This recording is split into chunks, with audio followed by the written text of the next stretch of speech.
Olá, que bom estar de volta aqui para nossa conversa sobre o João Travel, o viajante quântico. Olha, da última vez, a gente viu o João e os amigos naquela missão, né? Buscar o portal Regressos e ainda com a sombra do discórdia mental por perto. Tinha esperança, mas, nossa, o desafio só cresce. Pois é, a tensão tá aumentando a cada página. E hoje, a gente vai fundo nos capítulos 7, Pavor Noturno, e 8, Achei a Resposta. Preparem-se, porque a busca pelos itens que eles precisam para ativar o portal, coloca o grupo em perigos, assim, inimagináveis.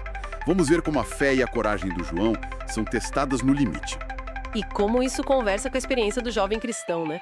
Acho que tem muita coisa aí. Com certeza. Então, capítulo 7. A missão se divide. Para ativar o Regressos, precisam de 3 coisinhas, né? Cristal de elétron, raio de fóton e o núcleo de próton. Aí o João e o Nixus vão atrás do cristal, numa caverna bem escura. A descrição no livro arrepia. Nossa, só de ouvir já dá um calafrio. Imagina tá lá. E a batalha é intensa. O Nixus com a espada de luz dele e o João com aquela arma de eletricidade que ele controla com a mente. Lembra da tecnologia do Zeta? Lembra, sim. Bem avançada. Pois é, eles se machucam. Usam as plataformas quânticas como escudo, sabe? E o clímax da luta é o Nixus cortando a língua da serpente com a plataforma. Uma cena bem... uau! Aí a caverna começa a desabar. Que loucura! E eles conseguem escapar? Por um triz.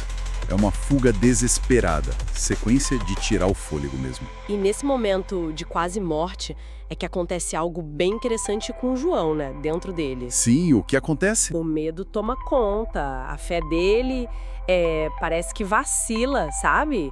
É muito real isso, essa vulnerabilidade que deixa ele mais humano, né? Mostra que ele sente medo mesmo. Entendo. E o que faz ele se reerguer? A memória. Olha que interessante. Não é algo externo, é algo de dentro. Ele lembra de uma pregação que ouviu lá em Eloy Mendes. Uma pregação? Sobre o quê? Sobre aqueles amigos que levaram o paralítico até Jesus. Lembra? Que tiveram que passar por cima de tudo, até pelo telhado, para chegar nele. Ah, sim, conheço essa passagem. A persistência deles, né? Exato. Essa lembrança da persistência, da fé daquele grupo é o que fortalece o João, naquele momento de pavor total. É uma reflexão muito forte, especialmente para o jovem cristão lendo como as histórias de fé, a comunidade, podem dar suporte nos momentos mais difíceis. Nossa, que conexão poderosa é essa. A memória da fé vencendo o medo. E essa força vai ser necessária logo em seguida, né? Porque aí vem o capítulo 8, Achei a Resposta. Isso, a busca continua, agora pelo núcleo de próton. E o cenário muda completamente. Eles vão pro Palácio dos Enigmas. Quem lidera a busca inicial é a Iri. E o desafio agora não é mais força bruta. Modo jogo, né? Totalmente. Agora é inteligência. Eles precisam decifrar um enigma quântico super complexo. Uma cabeça gigante apresenta o enigma para eles. E para piorar, eles sentem uma energia maligna se aproximando. A tensão só aumenta. Meu Deus, que pressão. Muita. E quem resolve? A ele, lembrando, a pronúncia é Eri, né? Que é a mais sábia do grupo. Depois de um monte de cálculos, que o livro até mostra a fórmula, ela chega na resposta. 14. Uau, a inteligência salvando o dia. Parece que deu tudo certo, né? Missão cumprida ali. Mas... Ah, sempre tem umas... sempre.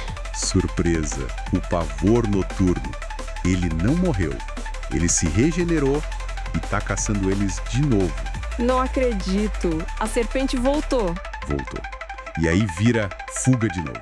Eles correm, se escondem, se sentem totalmente encurralados outra vez. Que tenso. Olha que contraste interessante que o autor cria. No capítulo 7, foi o confronto físico direto com o monstro. Agora no 8, primeiro o desafio intelectual do enigma e depois a perseguição de novo. Verdade, não tinha pensado nisso. É como se mostrasse que os obstáculos na jornada, talvez na nossa vida também, vêm de jeitos diferentes, né? Exigem não só coragem física, mas também sabedoria, raciocínio. Faz sentido. E como eles lidam com a serpente dessa vez? Aí entra a inteligência de novo, mas de outra forma. Eles usam o poder do núcleo de próton que acabaram de conseguir. O item que eles pegaram no palácio. Exato. Simbolicamente, isso pode até representar como novas ferramentas ou talvez um novo entendimento espiritual que a gente adquire nos dá força para vencer desafios que insistem em voltar. Sabe, a solução para um problema às vezes surge justamente de ter superado o outro antes. Uau, que demais. Então foram 2 capítulos assim, de tirar o fôlego mesmo. Conseguiram 2 dos 3 itens, superando o medo, desafio físico, desafio mental. A esperança de voltar para casa fica mais forte, mas, nossa, que jornada. Exato. E esses capítulos reforçam muito aquela ideia. A jornada da fé, principalmente na juventude, envolve enfrentar os pavores noturnos, que são os medos externos, as ameaças reais, e também os enigmas, as dúvidas, as questões complexas, os desafios intelectuais. As 2 coisas andam juntas. Isso.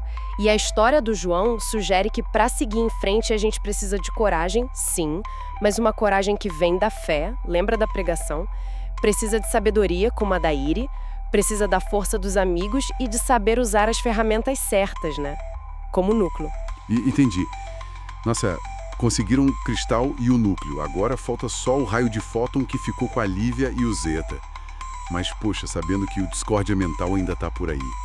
E que tem outros perigos que foram mencionados, tipo os protetores, o caçador quântico. Nossa, eu tô muito ansioso para ver como essa aventura continua. A cada passo, um perigo novo, uma lição nova.